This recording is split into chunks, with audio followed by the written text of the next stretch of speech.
new series about Redis. So Redis is a short form of remote dictionary server. Let's discuss about some of the more features of Redis before we start going into more details of each of the components.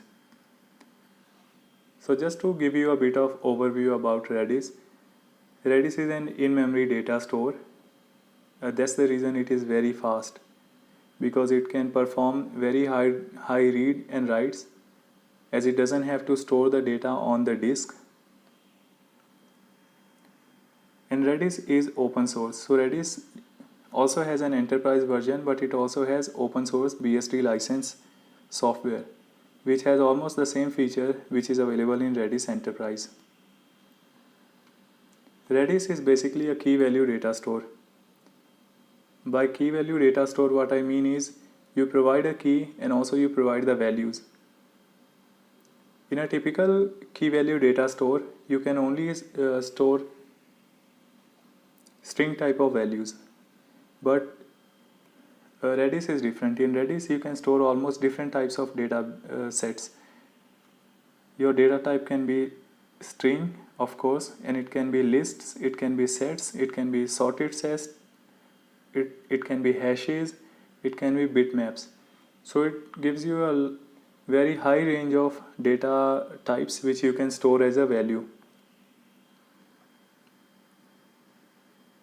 When I say in memory, you might be thinking that Redis keeps everything in memory. So yes, by default, in order to process all the requests, it has to keep everything in memory, but it doesn't mean that it is not persistence.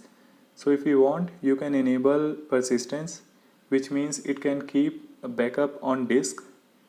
And there are many configurations which you can enable in order to tell Redis what kind of persistence you want. So if you want to make it very high performance, and you don't want to rely much on the if you are okay to lose the data, then you can do a different kind of configuration which will ensure that Redis is performing very fast.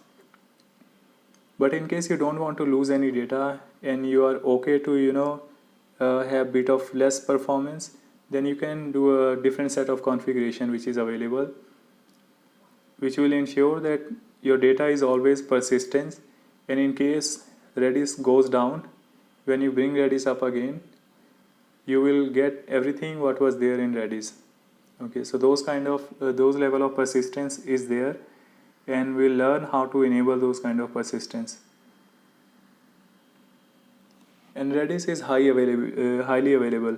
So with that, what I mean is you can install Redis on a single machine, which is going to act as a primary server, and then you can have n number of slaves. So slaves are going to copy data at a regular interval from master, and in case your master goes down, then one of the other slaves are going to act as a master. Okay, so this ensures that Redis is highly available.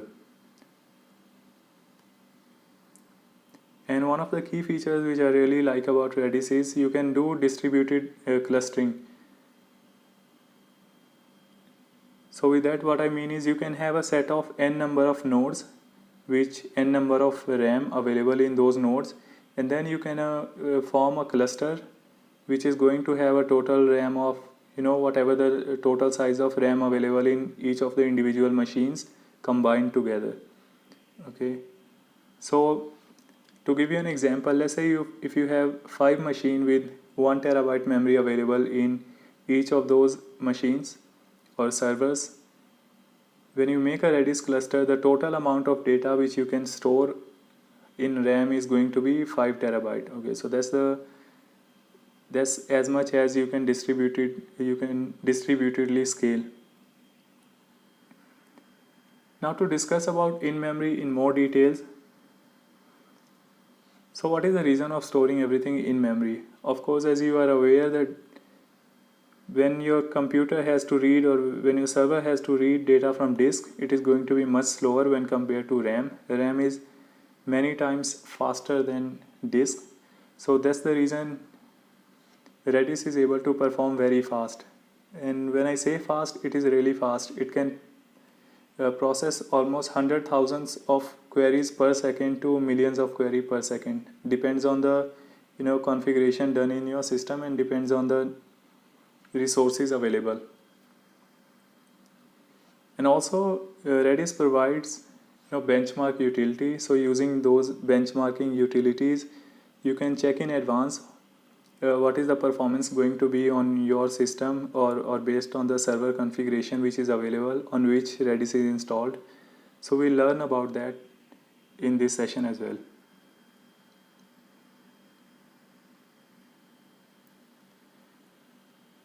So Redis can handle millions of queries per second, and also Redis can handle many parallel queries coming from different clients.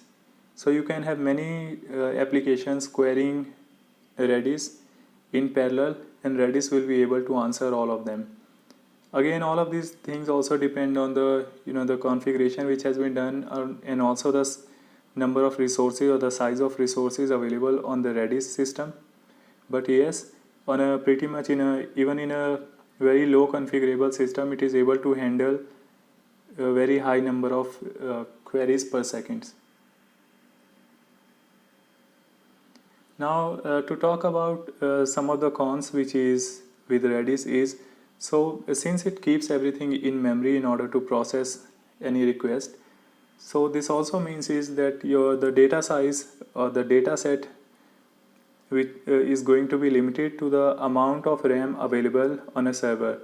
So with that what I mean is, let's say if you have only 500 of GB RAM available on a server, then by no means you can store more than 500 GB of data in Redis, because Redis has to keep everything in memory and it will not allow you to store that much amount of data because the memory or limitation is there on the server. However, you can, if you require, you can form a cluster of let's say 2 nodes which is going to have 500 GB of RAM, and in that case it will allow you to store up to 1 terabyte of data. And also since it keeps everything in memory, in case Redis goes down and when it comes up again, it is going to have all the data lost, whatever was stored in the memory. The reason is, by default it doesn't keep anything on the disk, it keeps everything in memory. Again, as I stated previously, there is a way to make your data persistence, and there are backups or snapshotting, or there are other mechanisms available. We will discuss about those in order to make your data loss minimum or to achieve no data loss.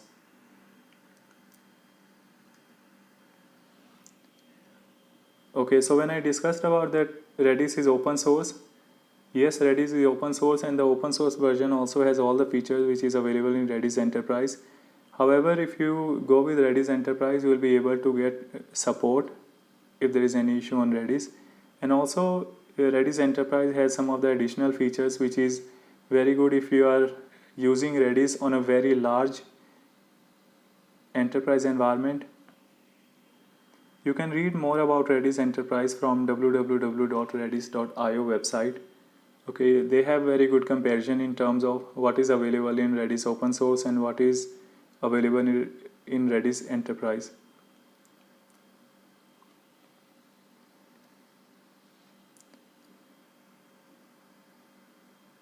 So we are saying that Redis is a key value data store. By key value data store, typically it means is it is going to have a dictionary kind of format. So it is going to have a key, and also it is going to store a value which is kind of description or about that key. So typically in a key value data store, we keep our key or value both in a string format, but Redis supports other data types as well. So as you can see in this pictorial diagram, the key can have a value of strings, your key can have value of bitmaps, it can have a value of bit fields, it can have value of hashes, it can have lists, it can store sets, it can store sorted sets, and so on. So it provides very big range of data types which are available to be stored in Redis. So it is not like your typical key value data store which only works with string data types.